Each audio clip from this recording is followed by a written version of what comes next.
பிரார்த்தனை பண்ணிக்கிறோம். இந்த சித்ரா பௌர்ணமி நாட்கள்ல வேற ஏதாவது சிறப்பான விசேஷமான நாட்கள் உண்டா சார்? இதுல வேற ஏதாவது இன்னும் பூஜைகள்லாம் பண்ணா இன்னும் ரொம்ப சிறப்பா இருக்கும் அப்படின்னா என்னென்னலாம் பண்ணலாம்? அதாவது இந்த சித்ரா பௌர்ணமிக்கு முதல் நாள் அந்த திரையோதசின்னு பேர், அதாவது அமாவாசையிலேருந்து 14 நாள் 15 நாள் பௌர்ணமி வரும். அப்படியே வளர்ந்துக்கிட்டே வர பௌர்ணமி முழு பௌர்ணமி அந்த இருக்கும். அதற்கப்புறம் அப்படியே கொஞ்சம் கொஞ்சமாக தேய தொடங்குவார். ஸோ அந்த மாதிரியான ஒரு நாள் தான் திரையோதசி. சித்திரை மாசத்துல வரக்கூடிய வளர்பிற சதுர்தசியில தான் நரசிம்மர் அவதாரம் எடுத்தார். ஸோ தசாவதாரங்கள்ல முக்கியமான ஒரு அவதாரம் அப்படின்னாலே நரசிம்மர்.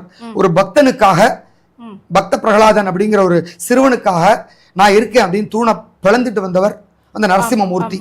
அவர் அவதரிச்ச ஒரு நாள் தான் இந்த சித்ரா பௌர்ணமிக்கு முதல் நாள் இருக்கக்கூடியவங்க. இந்த நாளில் தான் நரசிம்மர் ஜெயந்தி அப்படின்னு சொல்லி ரொம்ப சிறப்பாக கொண்டாடுவாங்க. அவரை வேண்டிக்கிட்டா நினைச்ச காரியம் உடனே நடக்கும். அதாவது நம்ம எல்லாம் ஒய்ஃபை வந்து பக்கத்துல தான் வச்சுக்கோம், அவர் ஒருத்தர் தான் மடியில வச்சுக்கிறவர். லக்ஷ்மியை வந்து தன்னுடைய மடியிலே உட்கார வச்சு அம்பாள் இப்படி வந்து முகத்தை பார்த்துட்டே இருப்பாங்க.